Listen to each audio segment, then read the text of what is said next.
Good morning, this is Land on the Go. With all you need to know news and weather as you start your day. Officers in Yankton County were involved in a high-speed chase Thursday evening. According to a social media post, Yankton Dispatch was notified of the pursuit by South Dakota Highway Patrol just before 5 o'clock Thursday evening. Officials say during the chase, the suspect's vehicle was driving over 100 miles per hour. The chase ended when the vehicle crashed about 3 miles west of Vollen.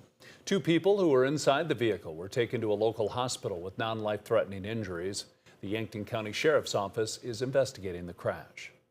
A Rapid City man is dead after a crash east of Scenic. The South Dakota Department of Public Safety says it happened just before 7 o'clock Thursday morning.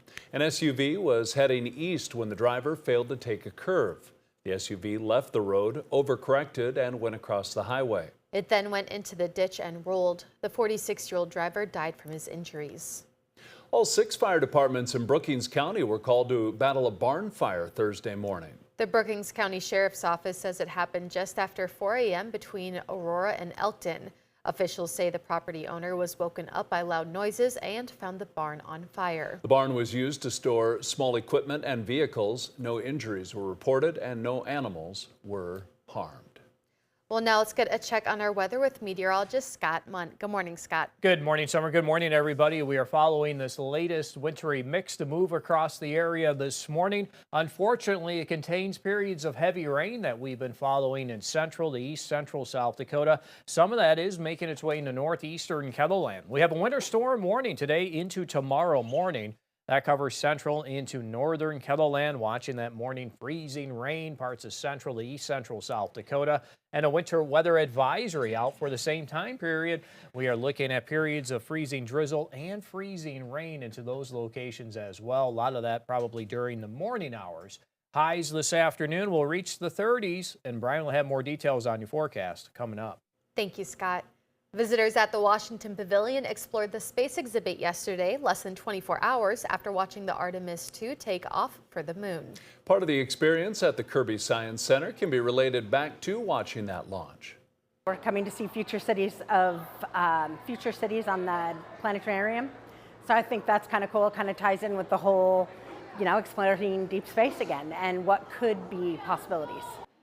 The Washington Pavilion is hosting events in May for Space Month. Those activities include a range from learning about constellations to a Cosmos and Cocktails event.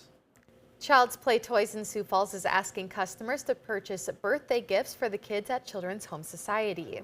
Owner Nancy Savage revived the program in late February following the closure of Kidtopia, which had been partnering with Children's Home on the project.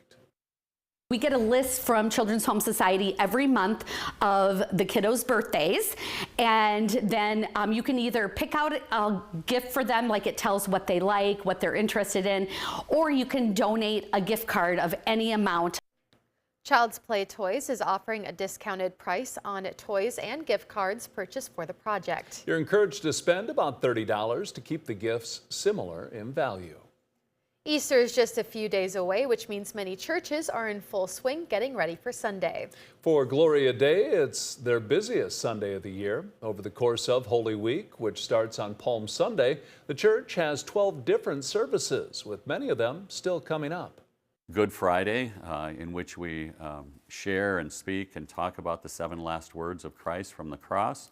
That's a 6 o'clock worship service, and then our Easter celebration is Saturday at 5 p.m. and Sunday morning at 7:30, 8:30, 9:40, and 10:50. So lots of opportunities. Celebration Church in Sioux Falls is also getting ready for the weekend. They added an extra sunrise service Sunday morning, which will actually be off-site to create more room in other services. Last year, they had over 2,000 people attend on Easter Sunday.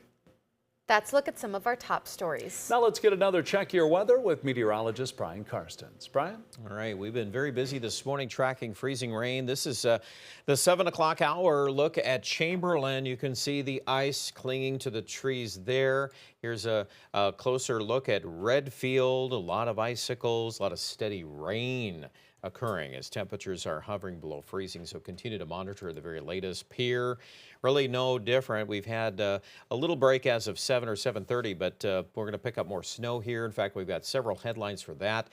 This winter storm warning, by the way, for Pier is a kind of a combo. It's for freezing rain up to 2 or 3/10 of an inch, which is quite a bit of glazing, and then also you have some heavy wet snow on the backside. Where we have lesser amounts of wintry precipitation, we have an advisory for Madison that includes Huron, Watertown, Winter, and back to Rapid City. So continue to monitor all of these things today as the system is pivoting around.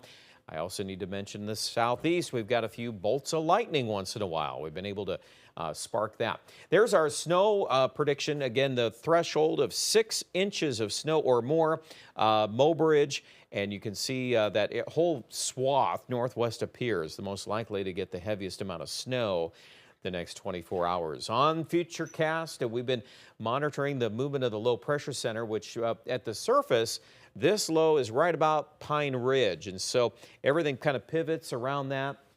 You get the frontward flank here. That's your snow embedded. Temperatures just near or slightly below freezing. Sioux Falls in the southeast will be above freezing this afternoon. 37, the projected high in Sioux Falls. There's that wraparound into the Black Hills where a winter storm warning is in effect for spearfish, deadwood, and also the Lead vicinity. Now, how about tonight? We've got more of this snow kind of rotating around that low. I think the wind will start to pick up here late this evening and overnight in south central Ketherland. So that's also a little problematic if we end up with a little, of course, we've got icing. Now the question is how much of that is going to stick during the day today and not melt away. So sometimes that's a hard thing to call, but obviously if it clings a little longer, you know, and then you stir up some wind, that can be a little bit of a bigger issue there on Saturday morning. I do think Sioux Falls will get into some of this, the little bit of snow. Every once in a while we'll get this patchwork of precipitation that'll work in from the northwest. It's not going to be necessarily long-lived or sustained, but while it's coming down, there is the threat that, you know, you could lose some visibilities for a little while.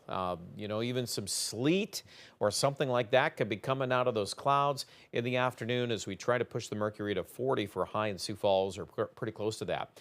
Now, West River will get back to 50 tomorrow in Rapid City. I think Easter Sunday, by and large, is better. More 50s in the south and probably getting back into the 30s in the far north. Now let's go to the forecast here. We've got 33 in Aberdeen, winter storm warning in effect. Yankton's near 40, Rapid City 34. So not just very close to freezing, isn't it? And it's early April, so these things, yeah, when we get these systems like this, you got to pay attention to all of that. I do think next week we start off a little cooler again. Monday, Tuesday, we'll slip into the 40s. Maybe we sneak to 67 on Wednesday, and then there's probably more coming our direction. The long range is actually a little more active again. Aberdeen in the northeast as we finish up the storm tomorrow, 36 for a high. Again, more heavy wet snow is likely as we prepare for Pier 2. The icing this morning, followed by snow this afternoon and tonight. And then that'll kind of start wrapping up tomorrow on the backside of the storm. Rapid City, 50-degree weather for the weekend, 48 by Monday. Maybe some 60s, though, Tuesday. Check out more details at KELOLAND.com.